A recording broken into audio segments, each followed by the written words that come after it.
예수님께서 이제 예루살렘으로 가시는 길입니다.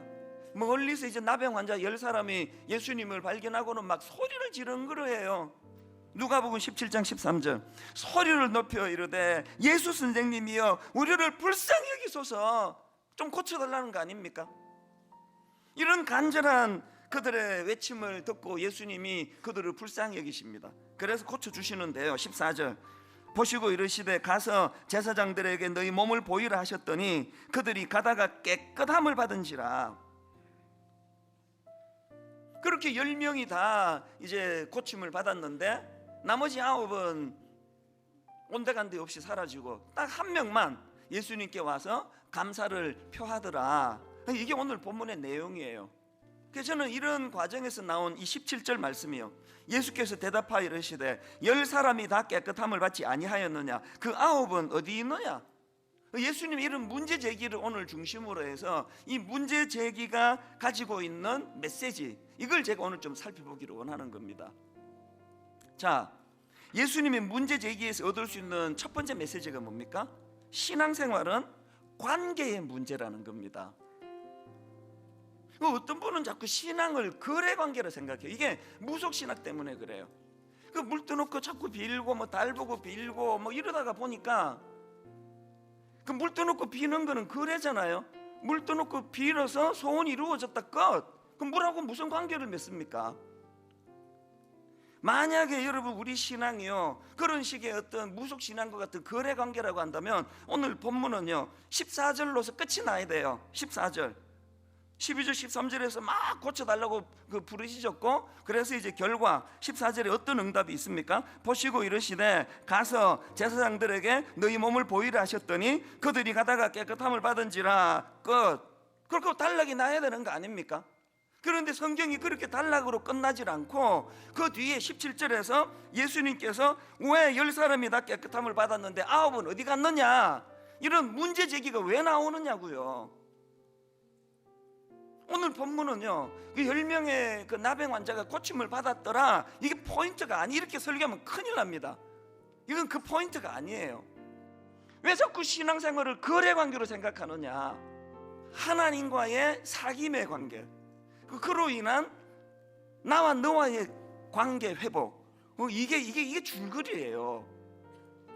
그런가 하면 두 번째로 예수님의 문제 제기에서 얻을 수 있는 교훈이 하나 더 있는데, 여러분 감사는 표현이라는 사실이에요.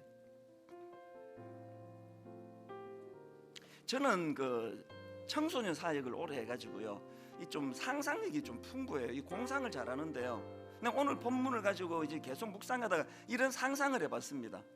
그저 10명이 고침받았는데 한 명만 예수님께 나갔는데 이제 이 한 명만 주님께 와서 감사하다고 했지만 나머지 9은 가면서 정말 감사해 이러고 갔다고 내 가정을 해본 거예요. 성경 대부분은 다 마음이 중요한 거 아닙니까? 마음이?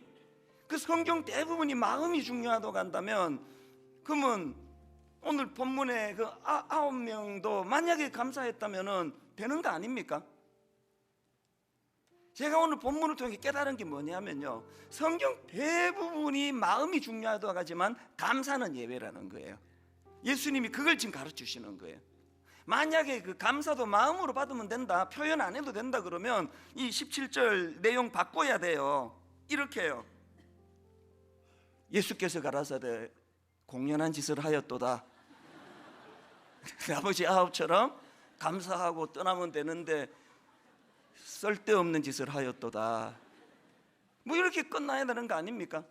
근데 분명히 예수님께서 나머지 9은 어디 있느냐고, 그 마음으로 뭘 생각했는지 중요하지가 않고 그 9은 어디 있느냐고. 감사의 위력은 표현할 때, 쏠 때 감사의 능력이 나타나는 줄 믿습니다. 마지막 세 번째로요, 여러분 감사는요 더 큰 감사를 불러온다는 사실, 제가 이 표현은 제가 그 마음에 품고 있는 명언 하나에서 많이 제가 그 차용을 했는데, 이런 말 들어보셨습니까? 감사에는 문이 있어서 감사하면 문이 열리고 길이 열린다. 감사하면 문이 열리고 길이 생긴다. 오늘 본문이 딱 이 이야기를 지금 드러내는 거 아닙니까? 10명의 나병 환자가 공통적으로 다 고침을 받았습니다. 그리고 9명은 감사를 안 했고 1명만 감사했습니다. 그 1명 감사한 사람에게 어떤 길이 열렸습니까? 1명 감사에게 어떤 더 큰 감사가 나왔습니까? 19절, 그에게 이르시되 일어나 가라, 내 믿음이 너를 구원하였느니라. 육신의 질병 고쳐주는 게 1감사라면요, 영혼의 구원을 선포하는 이 감사는 만 감사예요. 기껏 나사로 막 죽은 사람만 무덤까지 가가지고 막 무덤 열고 살려놨더니 좀 더 살고 금방 또 죽던데 그 나사로가 지금 또 죽었잖아요. 가끔 그런 생각이에요. 이렇게 억지로 살려놨는데 좀 이따가 또 죽을 거면 그냥 계속 죽도록 내버려 두는 거나 무슨 차이가 있겠냐고.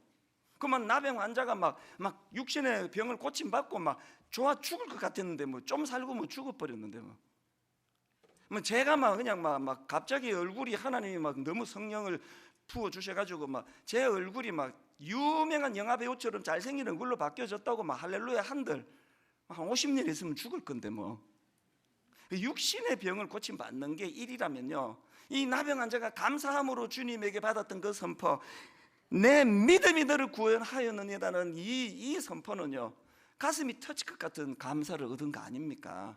그래서 감사는 더 큰 감사를 불러온다는 거예요. 오늘 이 원리를 기억하시면서 무엇보다 감사가 회복되려면 제일 먼저 회복돼야 되는 것, 날 구원해 주신 십자가 은혜 감사. 십자가로 날 구원해 주신 그 은혜가 내 안에 충만할 때 우리 일상적인 삶 속에도 감사가 회복될 줄로 믿습니다.